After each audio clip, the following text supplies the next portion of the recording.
Hello everyone, I am Karan Mashru. Welcome to this video. आज के इस वीडियो में हम डिस्कस करने वाले हैं कोडशिप सितंबर लंच टाइम 2022 का problem stick break. As always let's start by understanding the question. Chef has a stick of length L. ठीक है, क्या बोला गया है कि शेफ के पास एक स्टिक है जिसकी लेंथ है वो एक एल के बराबर है।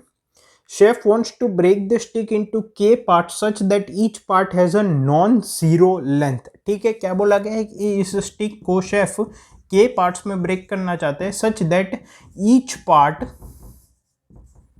has a non-zero length। Okay, let the length of K parts be A1 A2 up to AK such that A1 plus A2 plus AK equal to L and AI is a positive integer for all I। ठीक है, तो अगर इन K parts की length को मैं define करता हूँ A1 A2 up to AK के फॉर्म में, तो इन सब का जो समेशन है वो किसके बराबर होगा? L के बराबर होना चाहिए, और AI जो है वो एक पॉजिटिव इंटीजर होगा for all I।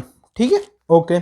Chef wants to minimize the value of summation I equal to 1 to K minus 1 absolute value of AI plus 1 minus AI। Can you help chef? ठीक है, तो chef को ये stick को K parts में इस तरह से ब्रेक करना है सच दैट ये जो एक्सप्रेशन है summation I equal to 1 to K minus 1 absolute difference between the length of I plus 1 and I stick part is minimum, इस वेरिएबल को मिनिमाइज करना है। ठीक है, तो इनपुट किस तरह से दिया गया है? इनपुट में सबसे पहली लाइन में है number of test cases and सभी टेस्ट केस में दो इंटीजर दिए गए हैं, L that is the length of the stick and K the number of parts in which we want to divide keeping the conditions in mind.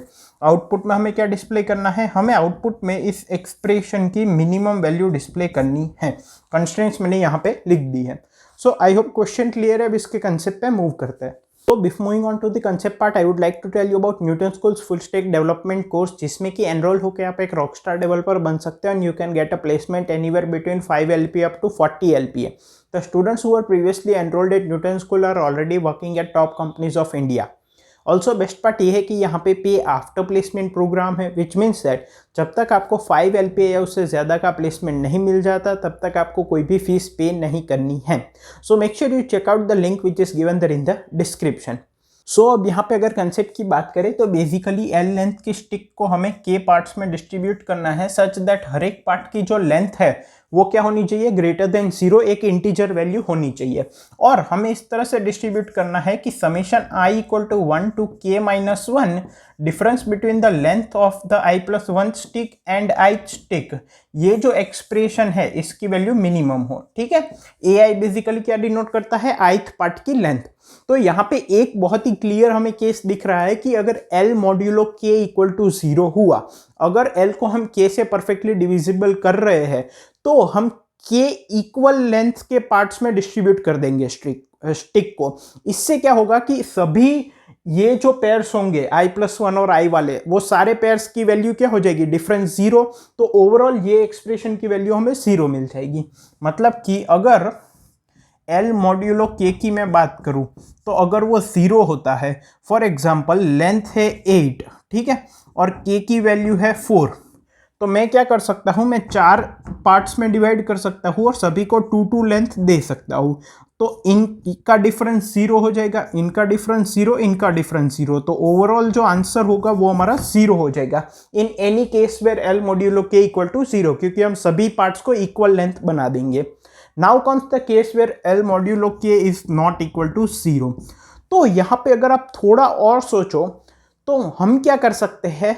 हम सबसे पहले तो इसी केस की तरह मैक्सिमम जितनी लेंथ इक्वली डिस्ट्रीब्यूट हो सकती है वो कर देंगे। इससे क्या होगा कि फाइनली बेसिकली हम क्या चाहते हैं कि इस एक्सप्रेशन को अगर मुझे मिनिमाइज करना है तो मुझे क्या करना पड़ेगा? इंडिविजुअल कंपोनेंट को मिनिमाइज करना पड़ेगा। मतलब कि मान लो K की वैल्यू 4 है, तो A4 minus A3 plus A3 minus A2 plus A2 minus A1। Basically अगर मुझे इस एक्सप्रेशन को मिनिमाइज करना है जो कि ये है, तो मुझे इंडिविजुअली इन एक्सप्रेशन को मिनिमाइज करना पड़ेगा। इसका मतलब जो एडजेसेंट स्टिक्स है उनकी लेंथ का difference as minimum as possible होना चाहिए। तो अगर L modulo K not equal to 0 है, तो सबसे पहले तो जो मैक्सिमम लेंथ में सब में डिस्ट्रीब्यूट कर सकता हूँ इक्वली वो कर दूंगा, ठीक है। तो इसके बाद मेरे पास कितनी लेंथ बचेगी, एल मॉड्यूलो के जितनी।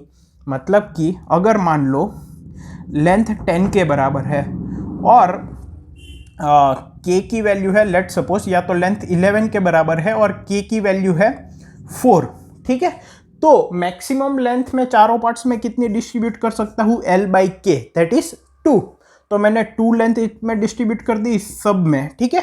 अब टोटल मैंने कितनी लेंथ यूज कर ली, 8। अभी मेरे पास कितनी लेंथ बची है, 3, which is nothing but L modulo के, ठीक है। तो this value will always be less than के, आप मानते हो। तो अब ये जो वैल्यू मिली है उसमें हम क्या करेंगे, हम एक एक लेंथ स्टार्टिंग से सब में डिस्ट्रीब्यूट कर देंगे। सो यहां पे मैंने +1 किया, इसकी यहां पे 2 लेंथ बच गई, वापस +1 किया, अब एक लेंथ बच गई, वापस +1 किया, अब ऑल 11 लेंथ यूज हो गई, ठीक है। So final length would be 3 3 3 and 2, total कितना हो गया 11, ठीक है। और k इक्वल टू 4, और इन दोनों के बीच का जो डिफरेंस है वो 1 रहेगा, ये 0 रहेगा और ये भी 0 रहेगा। तो हमारा आंसर क्या हो जाएगा, 1। बेसिकली अगर L modulo K not equal to 0 है तो सबसे पहले तो हम सब में maximum possible length equally distribute कर देंगे, वो कितनी होगी, एल बाई के। अब उतनी सब में डिस्ट्रीब्यूट कर दी, अब जो एल मॉड्यूलो के बची है वो लेस देन के होगी। तो स्टार्टिंग से हम सब में 1 1 डिस्ट्रीब्यूट करते जाएंगे, ठीक है। लेट सपोज यहां तक 1 1 डिस्ट्रीब्यूट हो गई, तो इन सब में एडजेसेंट पेयर्स का डिफरेंस 0 होगा, इन सब में एडजेसेंट पेयर्स का डिफरेंस 0 होगा, सिर्फ यहां पे एक पेयर ऐसी होगी जिनके बीच में एडजेसेंट डिफरेंस 1 होगा। सो उस केस में हमारा आंसर 1 होगा। सो बेसिकली एल मॉड्यूलो के इक्वल टू 0 है तो आंसर 0 होगा, अगर L modulo K not equal to 0 है तो आंसर 1 होगा, ठीक है। आई होप आपको कंसेप्ट क्लियर है। इसका सोल्यूशन कोड मैंने कमेंट्स में प्रोवाइड किया है। Thank you.